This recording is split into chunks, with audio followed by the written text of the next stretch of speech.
Fahari TV jimbani sakadde kano ngenda kusaba subscribe nga tompere video no like akatambi ka Susan Makula ak'obuseegu bizzemu okubanga bitawuka ku mikutu emitimbagano. Pastor Jessica Kayanja azemu olutalo ne Susan Makula binaggwera musuubira ngenda kusaba mbompere video no like ate subscribe zimbani updates ezinavali buli kadde busanga ngenda kusaba ngo followinga Fahari TV UG nsonga za Susan Makula kusani Pastor Jessica Kayanja kusani Pastor Bujingo. Simanyi waji binaggwera ebyaba biri bane nga mbadde manyi byaggwa nnyo olutalo teruggwanga. Ekizibu ekitiibwa Susan Makula ate agenda maaso okubanga awalampa Susan teri Bujingo. Susan Makula buli wawalampa teri Bujingo Jessica Kayanja takwatagana nakyo awulira kimuyisa obi okubanga Susan Makula alumba Pastor Bujingo kosimanyanga alumba teri Bujingo. Pastor Jessica Kayanja kimuyisa obi nnyo era nategeeza nti agenda kwa Susan Makula onagenze ku mukutu gwa Twitter olunaku olwaleero essaawa nga 3 ez'okumakya agenze ku mukutu gwa Twitter n'ateekayo n'agamba ajja kwabya Susan Makula akadde kuna bw'anaaba talekedde akwabika nga alumba teri Bujingo.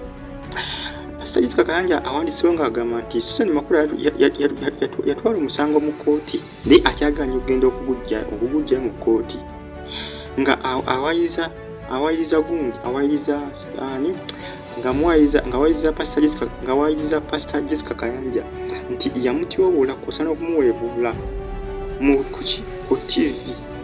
Jessica Kayanja ategeeza nti Susan Makula bw'ataddeyo omusango mu kkooti agenda kumwabya kuba alina akatambi kaabwe ye ne Pastor Bujingo agamba ak'obuseegu era akagambi abasaba obusabi baggyeyo omusango bwe bataaguggyeyo agenda kubaabya. Abiwandiise ku mutwe gwa Twitter ku Twitter account ye abagamba beeterezenga bukyali bwe bataakikole agenda kubaabya. Bamwita Jessica Kayanja mukyala wa Robert Kayanja.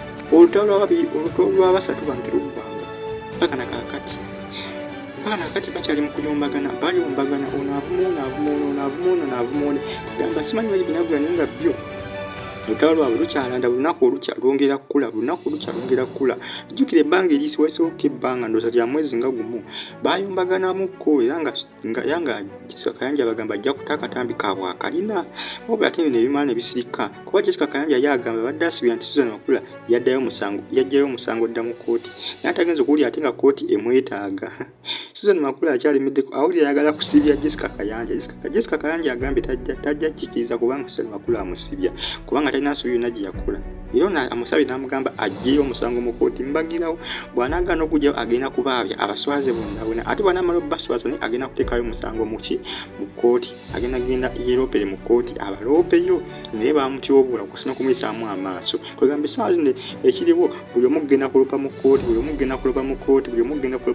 biseesinga kkooti emisango egimu emanyi okugiguba.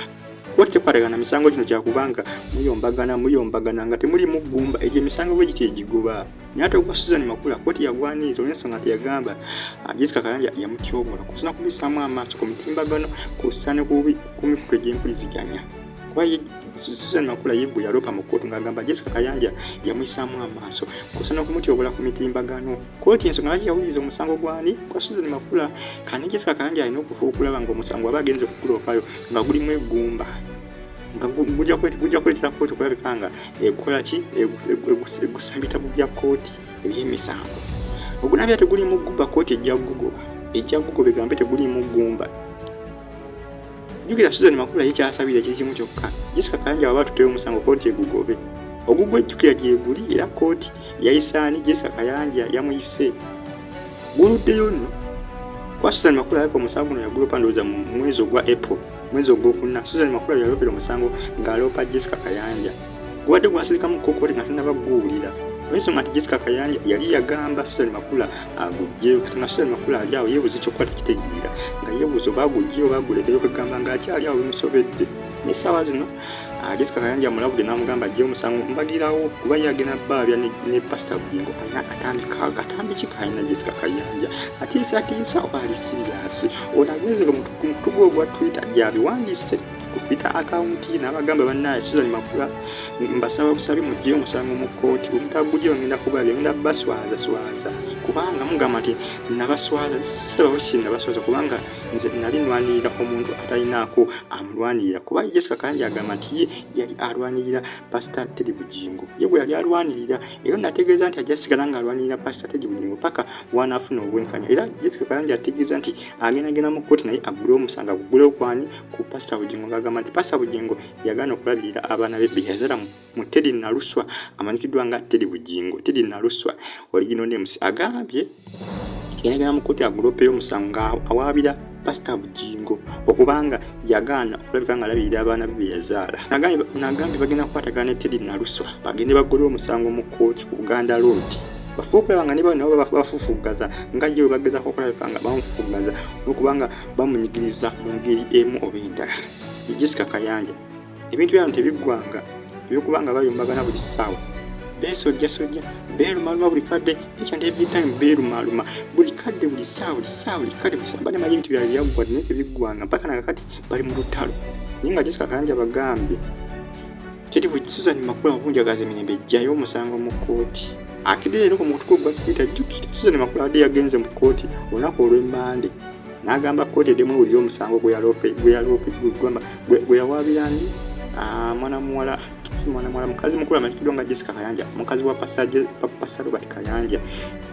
Susan Makula yasabye kkooti ewulire omusango gwe kubanga kkooti ebadde erudde oguwulira okukyanga gutwalayo mu mwezi ogwokuna kati kkooti yayise Jessica Kayanja olunaku olw'Emmande wiiki ejja kati Jessica Kayanja olunaku olwali akedde ku Twitter n'alawula Susan Makula n'amugamba aggyeyo omusango bw'atagugyeyo agenda kumwabya kussa ne bbaawe agambye yabakwata akatambi agambye alina akatambi kaabwe agambye yabasindikira omuntu eyafuna akatambi kaabwe nga beegira kuseegu gudi Jessica Kayanja bw'atyo bw'agambye bagambye akatambi kamwe kalina wema mujagaza emirembe muyinza okulowooza nti si kalina naye omuba muganye okubanga mujja omusango mu kkooti ngenda kalaga abantu muswalyeko nammwe muswalyeko nga mwaswazaani Teddy Naluswa naddala Pastor Bugingo oyo si byangu ng'olutalo lwabwe lukyalanda nsonga z'akatambi ka Busego musubscribinge Faali TV gikomentinga mbere bulungi